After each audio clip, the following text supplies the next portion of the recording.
الحمد لله علي الذات عظيم الصفات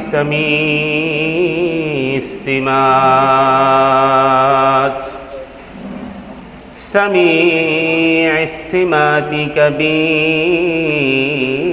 الشان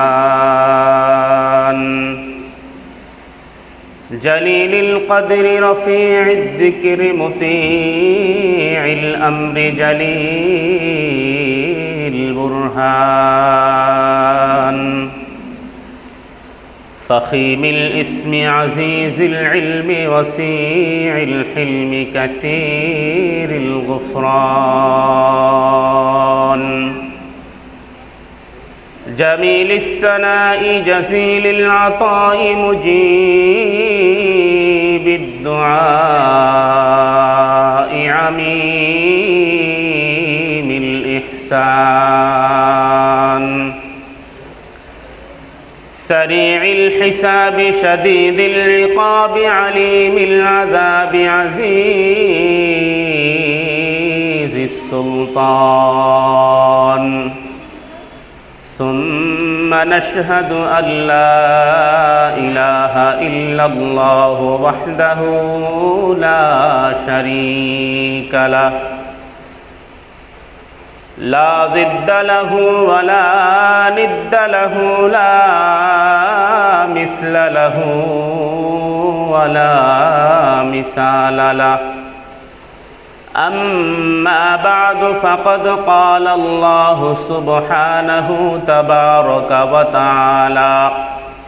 في كلامه المجيد وفي فرقانه الحميد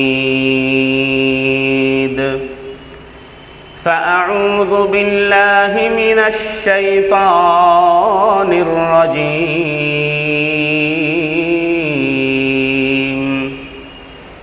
بسم الله الرحمن الرحيم يا أيها الذين آمنوا اصبروا وصابروا ورابطوا واتقوا الله لعلكم تفلحون وقال النبي صلى الله عليه وآله وسلم الكيس من دان نفسه وعمل لما بعد الموت والعاجز من أتبع نفسه هواها وتمنى على الله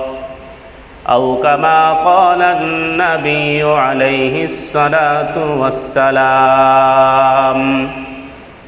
آمنت بالله صدق الله مولانا العظيم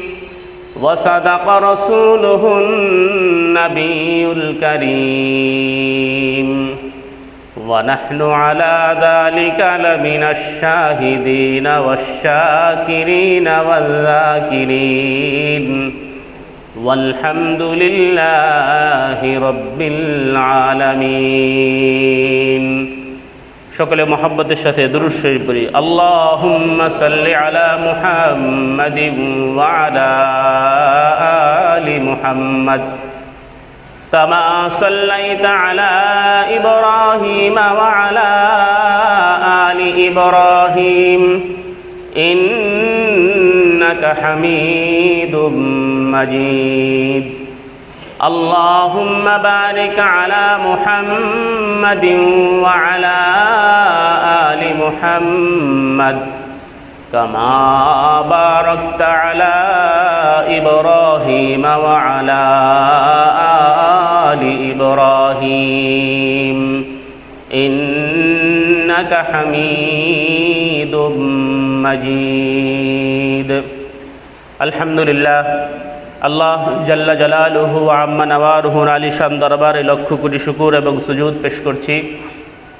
যে মহান রব্বে কারীম আমাকে আপনাকে পাপ পঙ্কিলতায় পরিপূর্ণ দুনিয়ার ঘোর ও আমানিশা থেকে মুক্ত করে অত্যন্ত দয়া করে মায়া করে ভালোবেসে মহব্বত করে রহমতের হাত ছানি দিয়ে দুনিয়াবি বিভিন্ন ঝামেলা থেকে ফারিগ করে আজকে জুমার নামাজ আদায় করবার উদ্দেশ্যে মসজিদে আসার, নামাজ আদায়ের পূর্বে অল্প কিছু সময় কিছুদিনই কথাবার্তা আলোচনা করার শোনার তৌফিক দান করেছেন। সেজন্য সেই বিশ্বজাহানের প্রতিপালকের দরবারে অন্তরের অন্তরস্থল থেকে মহাব্বত নিয়ে জবান খুলে উচ্চকণ্ঠে কালিমাতুশ শুকর আদায় করি, আলহামদুলিল্লাহ। মুআজ্জাজ মুহতারাম, সম্মানিত মুসল্লিয়ানে কেরাম, আমি আমার খুতবার ভিতরে পবিত্র কালামে হাকিম থেকে সূরাত আলে ইমরানের 200 নম্বর আয়াত তেলাওয়াত করেছি। পয়গম্বর আরবি সাল্লাল্লাহু আলাইহি ওয়াসাল্লামের অসংখ্য অগণিত হাদিসে মুবারাকা থেকে ছোট্ট একটা হাদিস আপনাদের খিদমতে পেশ করেছি। আল্লাহ রাব্বুল আলামিনের তৌফিক শামিলে হাল হলে তেলাওয়াতকৃত আয়াত এবং পাঠিত হাদিসকে সামনে রেখেই অল্প সময় আপনাদের সামনে কথা বলবো। আল্লাহ রাব্বুল আলামিন আমাদেরকে